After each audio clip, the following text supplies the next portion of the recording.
Parte 1. Desperta, alma minha. Antes de orarmos, quero te convidar a silenciar o coração por um momento. Respire fundo. Feche os olhos, se puder. Vamos abrir espaço para ouvir o que Deus tem a dizer. Muitas vezes buscamos respostas, socorro, direção, mas esquecemos de ouvir. Hoje, vamos começar ouvindo a voz do céu. A palavra de Deus em Apocalipse 12:12 declara: Por isso alegrai-vos, ó céus, e vós que neles habitais. Mas ai da terra e do mar, pois o diabo desceu até vós com grande ira, sabendo que pouco tempo lhe resta. Essa é uma das passagens mais diretas e impactantes das Escrituras. Ela nos alerta com seriedade. Há uma guerra acontecendo ao nosso redor, uma guerra espiritual. E mesmo que os olhos naturais não vejam, ela é real. Todos os dias somos alvos de um inimigo que não está apenas irritado, ele está furioso. Ele está desesperado porque sabe que seu tempo está acabando. O diabo já sabe que perdeu. A cruz selou a sua derrota. Jesus já venceu. Mas enquanto o tempo ainda corre, ele tenta causar o máximo de dano possível. E sabe qual é o alvo preferido dele? Você, a sua fé, a sua mente. A sua paz, a sua identidade, a sua família, o seu propósito. Por isso, não podemos viver como se nada estivesse acontecendo. Não é hora de uma fé morna, sem profundidade. É tempo de despertar, de nos revestir da presença de Deus, de estarmos alertas. Porque quando nos afastamos, nos tornamos vulneráveis. E o inimigo não precisa de portas escancaradas, basta uma brecha. Se essa palavra te despertou, comente abaixo: eu escolho viver desperto no espírito. E compartilhe com alguém que precisa ouvir isso hoje. Parte 2. Cuidado com as brechas silenciosas. O inimigo não chega com placas de aviso. Ele não bate na porta pedindo permissão. Ele entra pelas rachaduras que ignoramos e cansaço, distração, mágoas não resolvidas, dúvidas cultivadas em silêncio. Ele não tem pressa, ele observa. Estuda nossos hábitos, nossos ciclos, nossas fragilidades e no momento certo ataca. Nem sempre ele se apresenta com destruição evidente. Muitas vezes ele disfarça a mentira como se fosse verdade. Usa a aparência de conforto para esconder o engano. Semeia distrações que parecem inofensivas, mas vão nos afastando pouco a pouco da presença de Deus. E quando percebemos, já estamos longe de onde começamos. Perdemos o foco, a paz, a clareza. O coração se torna pesado, a mente confusa e a alma vazia. Mas escute com atenção. Você não está sozinho nessa guerra. Nós temos um Salvador. O nome dele é Jesus. E ele não teme as trevas, ele as venceu. Ele não foge do confronto com o inimigo. Ele já esmagou a cabeça da serpente na cruz. Ele não precisa lutar por vitória, porque ele é a própria vitória. E porque pertencemos a ele, a autoridade dele também é nossa defesa. A proteção que repousa sobre ele repousa sobre nós. A luz que há nele dissipa toda a escuridão ao nosso redor. Não se esqueça, o diabo pode até gritar, mas sua sentença já está decretada. Ele é vencido e você em Cristo é mais que vencedor. Se você crê que Jesus já venceu por você, declare nos comentários: a vitória é minha em nome de Jesus, e envie essa verdade para alguém que precisa lembrar disso hoje. Parte 3. Vivendo de joelhos, lutando em pé. Sim, a batalha é real, mas não se engane, nossa luta não é com espadas nem palavras afiadas. Ela é espiritual. E se é espiritual, então nossas armas também precisam ser. Nós lutamos com adoração, lutamos com a palavra, lutamos com oração.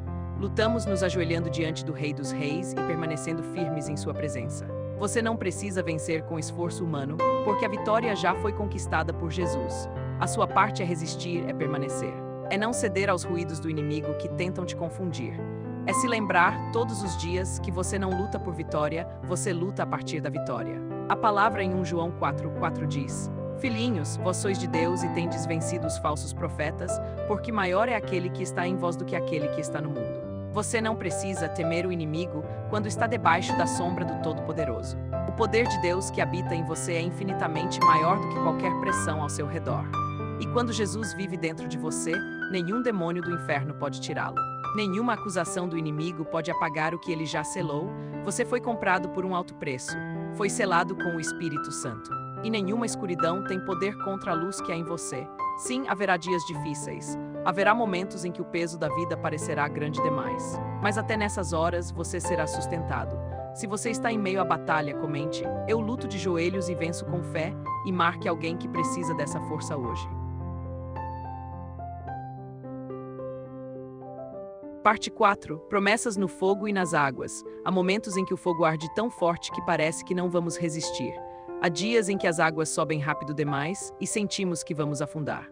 O medo bate, a fé vacila, o coração se cansa. Mas Deus não nos prometeu ausência de lutas. Ele nos prometeu presença no meio delas. Veja o que diz Isaías 43:2. Quando você passar pelas águas, eu estarei com você. E quando atravessar os rios, eles não o encobrirão. Quando você andar através do fogo, não se queimará. As chamas não o deixarão em brasas. Deus não disse se você passar, ele disse quando. Ele sabe que o fogo virá, sabe que os rios se levantarão, mas ele também garante: você não estará sozinho, o fogo não vai te consumir, as águas não vão te afogar, porque ele caminha com você em cada passo da jornada. E quando a presença dele está contigo, não importa quão forte seja a tempestade, ela nunca será maior do que o Deus que te sustenta. Você pode estar se sentindo pressionado hoje, mas não está derrotado. Pode estar cansado, mas não está desamparado, porque você é sustentado por um rei que nunca perde batalhas. Você é guardado por um pastor fiel que conhece cada detalhe da sua vida. E você é selado pelo Espírito que vive dentro de você, e isso o inimigo jamais poderá arrancar. Então, mesmo quando a luta for intensa, lembre-se: Deus está com você no meio da fornalha. E no tempo certo, você sairá de lá sem sequer cheirar a fumaça. Ele é o Deus que guarda, que sustenta, que levanta. Se você crê que Deus está com você no fogo e nas águas, comente: eu não estou só, Deus está comigo. E envie essa verdade para alguém que precisa ser lembrado disso hoje.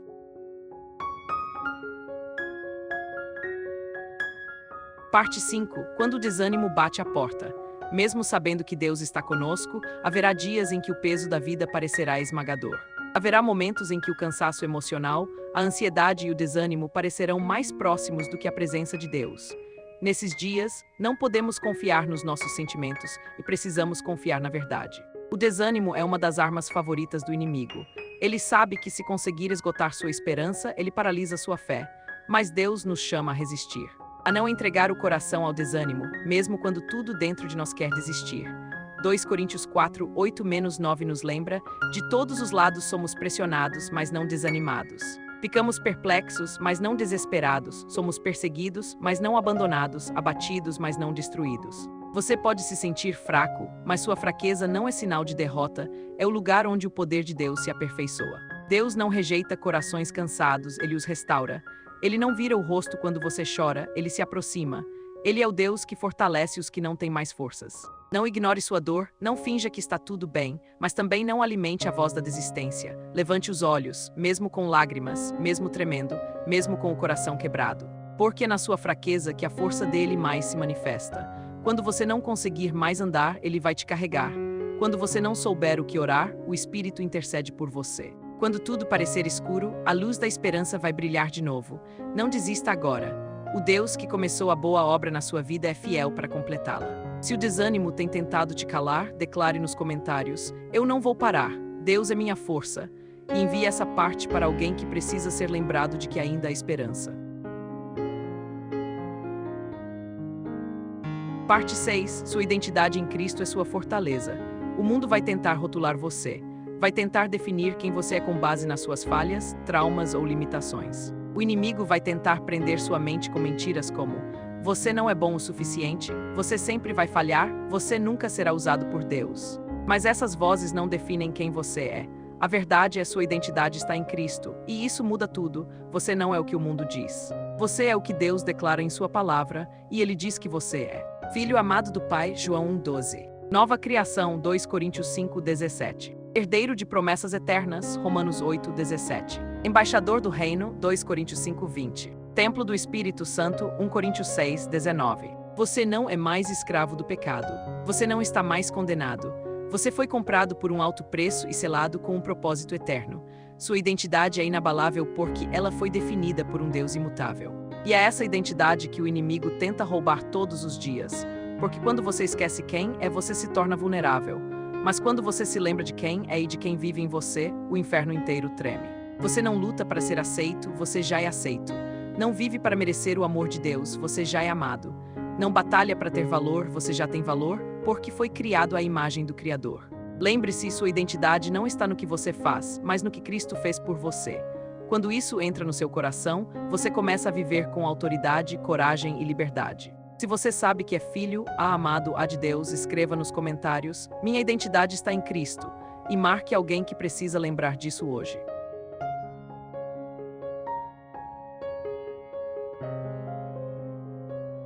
Parte 7. Viver em alerta. O chamado à vigilância espiritual. A vida cristã não é uma caminhada sonolenta.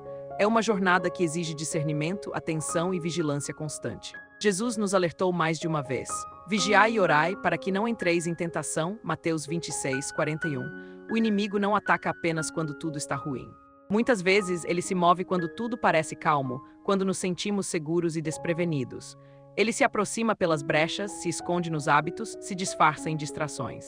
E se não estivermos vigilantes, caímos e não de uma vez, mas lentamente. A vigilância espiritual começa na mente. O que você está pensando, o que você tem permitido entrar no seu coração. Quais vozes você tem escutado mais? As da palavra ou as da cultura ao seu redor? O inimigo não precisa de uma porta escancarada, basta uma pequena brecha. Por isso, a palavra nos ensina. Sede sóbrios e vigilantes. O diabo, vosso adversário, anda em derredor, como leão que ruge procurando a quem possa devorar. 1 Pedro 5:8. Vigiar não é viver com medo. É viver com discernimento. É ter os olhos espirituais abertos, o coração alinhado com Deus e a alma sensível à voz do Espírito. É saber identificar quando uma situação, uma conversa, um pensamento ou uma escolha está nos afastando do centro da vontade de Deus. Vigiar é proteger seu coração da frieza espiritual, do conformismo, da rotina sem paixão. É perceber quando a oração virou formalidade e buscar de novo o fogo do primeiro amor. Você não foi chamado para viver distraído. Você foi chamado para viver desperto, com o olhar fixo em Cristo, atento às ciladas e firme na fé. Se você quer viver com olhos espirituais abertos, comente: Senhor, me desperta, e compartilhe com alguém que precisa se reerguer na fé. Parte 8. Vestindo a armadura de Deus. Sua proteção é espiritual. Nenhum soldado vai à guerra sem armadura. Nenhum guerreiro pisa em campo sem estar equipado. Da mesma forma, não podemos enfrentar as batalhas espirituais com nossas próprias forças ou desprotegidos. Deus nos deu uma armadura completa, mas é nossa responsabilidade vesti-la todos os dias. Em Efésios 6, 10-18, o apóstolo Paulo nos ensina que nossa luta não é contra carne e sangue, mas contra principados, potestades, forças espirituais do mal. E por isso precisamos de armas espirituais. Cada peça da armadura tem um propósito. Cinturão da verdade. A verdade de Deus mantém tudo no lugar. Em um mundo cheio de enganos, viva fundamentado na verdade da palavra. Couraça da justiça. Protege o coração. Não a sua justiça, mas a justiça de Cristo sobre você. Sandálias do Evangelho da Paz. Seus passos devem levar paz, não caos. Esteja sempre pronto para anunciar as boas novas. Escudo da fé. Sua fé é uma barreira contra os dardos inflamados do inimigo. Quando o diabo lança dúvida, medo ou acusação, levante o escudo e creia. Capacete da salvação, proteja sua mente. Lembre-se diariamente de quem você é e de quem é o seu Salvador. Espada do Espírito, a única arma ofensiva da armadura, a palavra de Deus. Quando Jesus foi tentado no deserto, ele venceu dizendo: está escrito. Vestir a armadura é mais do que recitar versículos. É viver uma vida de consciência espiritual. É decidir a cada manhã que você vai guerrear em oração, em santidade, em firmeza e em fé. É lembrar que você não está lutando sozinho, o Espírito Santo está com você e dentro de você. Talvez você tenha se sentido fraco, vulnerável ou constantemente atacado. Mas hoje é o dia de se levantar, se fortalecer no Senhor e se vestir da armadura completa. Você não foi chamado para fugir, foi chamado para resistir, para permanecer de pé, para vencer. Se hoje você decide se revestir da armadura de Deus, comente: eu escolho lutar com as armas do Espírito, e marque alguém que precisa se preparar para a batalha. Parte 9. A oração é o fôlego da alma, lute de joelhos. A oração não é apenas um ato religioso, é um respiro espiritual. É nela que nos fortalecemos, que ouvimos a voz do Pai, que encontramos direção e descanso. Sem oração, enfraquecemos. Sem oração, nos perdemos. Mas quando oramos, o céu se move. Efésios 6, 18 nos diz: orem no Espírito em todas as ocasiões, com toda oração e súplica. Tendo isso em mente, estejam alertas e perseverem na oração por todos os santos. Note as palavras, em todas as ocasiões. Isso significa que devemos orar não apenas quando estamos desesperados, mas quando estamos gratos, quando estamos alegres, quando estamos cansados, quando estamos em silêncio. A oração é o lugar onde entregamos nossas cargas e recebemos forças para continuar. É onde o Espírito Santo intercede por nós com gemidos inexprimíveis, mesmo quando as palavras nos faltam. Orar não é sobre convencer Deus, é sobre se conectar com Ele. É lembrar que você não está só, é permitir que Ele molde seu coração, alinhe seus pensamentos, fortaleça sua fé. Muitas vezes o inimigo tenta nos convencer de que orar é inútil, que Deus está distante, ocupado ou indiferente. Mas isso é mentira. Deus ouve cada sussurro, cada lágrima, cada clamor. Mesmo quando você não sente nada, Ele está ouvindo, Ele está agindo. Você pode até lutar com palavras às vezes, mas o mais importante é que você lute com perseverança. Continue orando mesmo cansado, continue buscando mesmo quando tudo parecer silencioso. Deus está mais perto do que você imagina. Ele honra a constância, Ele responde no tempo certo. E lembre-se, oração não é apenas falar, é também ouvir. Muitas vezes no silêncio, Deus está curando, fortalecendo e instruindo. O seu lugar secreto é o seu esconderijo, seu abrigo, seu campo de treinamento espiritual.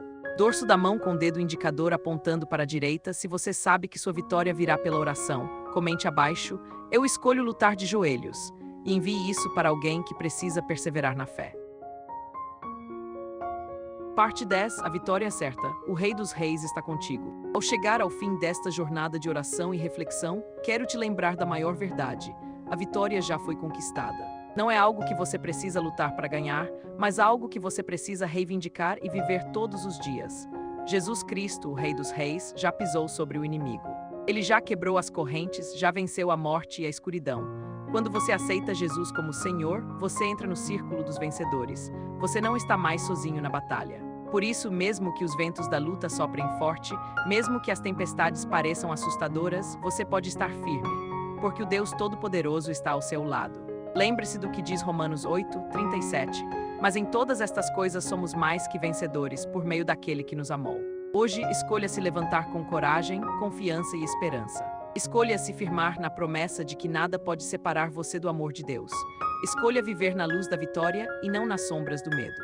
Que o Espírito Santo te fortaleça, te guie e te encha de paz. Que a presença de Deus te acompanhe em cada passo, em cada desafio, em cada momento. Vamos orar juntos. Pai amado, agradeço por essa verdade que me sustenta. Jesus venceu e eu sou mais que vencedor por meio dele. Que eu nunca esqueça dessa vitória, mesmo nas lutas diárias. Que eu ande confiante, protegido pela tua graça e fortalecido pelo teu poder. Que eu permaneça firme, vigilante e cheio de fé, sabendo que o Rei dos Reis está comigo. Em nome de Jesus, amém. Se essa palavra fortaleceu o seu coração, deixe seu amém nos comentários e compartilhe essa mensagem com alguém que precisa ouvir que a vitória é certa.